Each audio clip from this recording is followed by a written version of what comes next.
Red Sorghum is a 1987 Chinese movie. It is adapted from the novel Red Sorghum Clan written by Nobel laureate Mo Yen. It won several international film awards for its simplicity in storytelling and its colorful image of country life.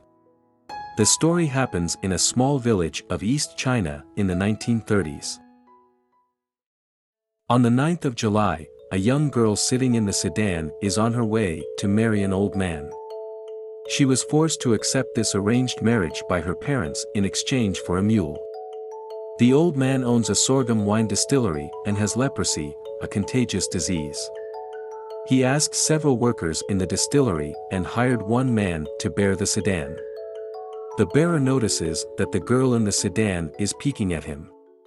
He shouts at her.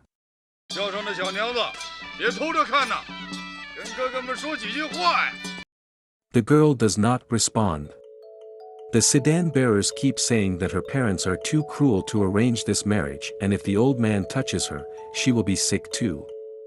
The girl remains silent. Hearing nothing from the bride, the bearers tease her by jolting the sedan from side to side while chanting a folk song.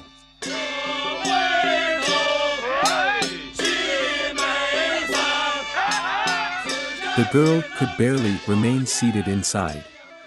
A scissor slips through her pocket in her red wedding suit. She grabs it immediately and firmly. Feeling teased and embarrassed, she couldn't help sobbing silently. Noticing the Fayable's sobbing voice, the bearer shushes the other guys and keeps going without giving her any trouble. On the way to the old man's house, there is an open field full of wild sorghum called Kingshaku. The villagers nearby think this is a haunted land. As they approach Kingshaku, a masked bandit jumps in front of them and threatens them with a gun. The bearers have to give all their money and stay at the back of the sedan. The bandit claims that he is San Pao, leader of a local gang with arms. He collects the money and gets curious about the bride. He pulls up the red wedding veil abruptly. The girl glances up, calm and elegant.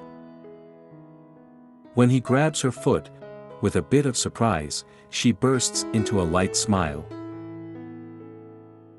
The bandit demands that she walks into the sorghum field. As she walks, she looks back at the bearers. 1 time. 2 times. The second time she looks back, the bearers finally jump up and beat the bandit. They remove the mask and realize he is faking San Pao. Seeing the girl quietly walk past them and back inside the sedan, the bearer loses his words. His eyes follow her until she pulls down the sedan curtain. He gently put back her foot in an embroidered red shoe. They keep on going. The girl finally arrives at the distillery. The hired bearer left. The two exchange looks and go into different directions. The wedding night passed with a cry from the girl. It was a tradition that the dad picks up the married daughter to visit her home 3 days after the wedding. The girl sits on the mule that she was exchanged for. When passing Kingshaku, a bandit suddenly appears and grabs her upside down into the wild sorghum. The girl struggles to run away. The bandit keeps chasing her until she accidentally runs into him. He takes off the mask. It is the bearer. He steps down a square of wild sorghum, and the girl lays down without resisting. When she returns back on the road, the bearer starts singing.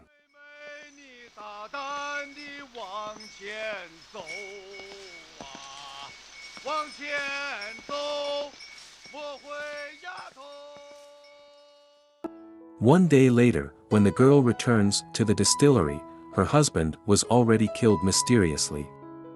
Nobody knows how it happened. The girl inherits the distillery, which is having a hard time operating. All the workers decided to leave the distillery to find another job. The girl stops them and says she would like the help from everyone to rebuild this distillery with pride. She humbly asks them not to call her boss because she is from a poor family too. She says her name is Joer, which means Little Nine, because she was born on the 9th of September. The workers accept her offer with pleasure. They disinfect everything with their sorghum wine. Joer cuts paper in the shape of happiness and sticks it on the window to bring good luck. A few days later, the bearer returns to the distillery roaring drunk. He proudly informs other people that he slept with Joer in the field of sorghum and she said she likes him. Joer angrily shuts the door. He shamelessly tries to enter but gets tossed out. The other workers help control him and throw him into a vat of liquor. Not long after, a group of bandits led by Sanpao shows up and kidnaps Joer, forcing the workers to pay a ransom to free her. The man stays in the vat for 3 days, wasted and not knowing what happened to Joer. When he manages to get out, he sees Joer come back with messy hair and clothes. He runs to confront Sanpao to know if he raped her or not. Sanpao says no because Joer said that she has slept with the old man. In the meanwhile, Joer is leading the workers to resume the wine production. Grinding the sorghum, fermenting, distilling, Joer is fascinated by the process. Every worker holds a bowl of fresh sorghum wine and lifts it above and down to praise the god of wine while chanting a tribute.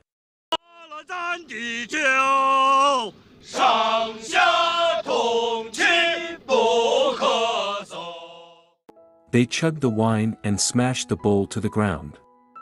Everybody is happy with the new wine until the bearer returns. Without any explanation, he pees in 4 vats of liquor. Then he starts shoveling the sorghum grains, claiming he can help produce wine. Some sorghum grains fall on the shoulder of Joer. The bearer gently whisks the grains off and carries her upside down back to her bedroom. On that night, the manager of the distillery is curious about the wine ruined by the bearer. He secretly tastes it. Oddly enough, the wine turns out to be the best wine he has ever tasted. The wine soon becomes a success locally. But when the business is on the right track, the manager chooses to leave. A few months later, Joer and the bearer have a son. People call him the bastard of the wild sorghum. 9 years later, the Imperial Japanese troops invade the village. In Kingshaku, the villagers are asked to step down all the wild sorghum. 2 butchers who work for Sanpao are forced to skin an ox. They then spread the ox skin on the military truck. When all the villagers are gathered, the Japanese reveal 2 hanging men who tried to resist their invasion. The first one is Sanpao. A military leader forces the 2 butchers to skin Sanpao alive. Those 2 are shocked and frightened, but they don't have a choice to object. One butcher hesitantly cleans the blood on Sanpao and prepares the knife. When he gets close, he stabs the knife into Sanpao's stomach and turns back, pointing the knife at Japanese invaders. He gets shot down immediately.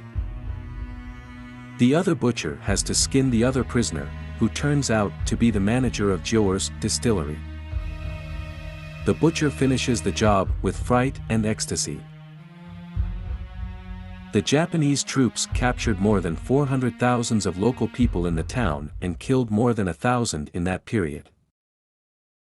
Joer takes out a vat of sorghum wine made by the manager years ago. She blows off the dust on the lid, pours the wine into a bowl, and kowtows in front of the wine to pay tribute to the manager. She takes a gulp of the wine and declares that they will sabotage the Japanese military trucks to avenge the manager's death. Her husband lays out bowls for everyone and lights a fire on the bowl dedicated to the deceased manager. They kneel down in front of the bowl on fire and chant the same song.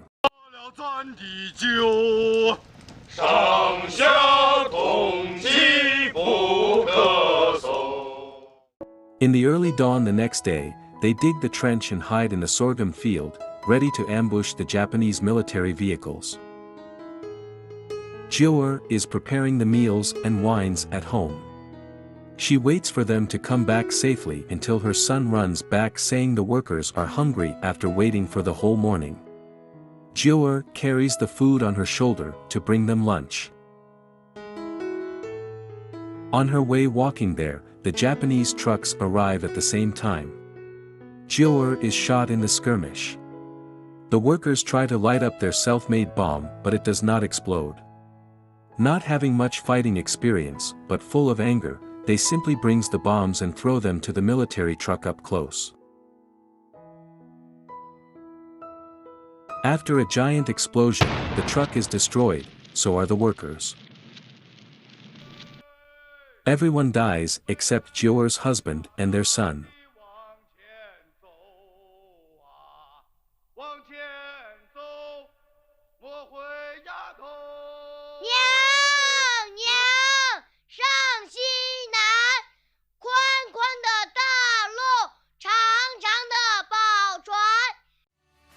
Thanks for watching. If you'd like to hear more stories like this, subscribe to our channel. More shows are coming.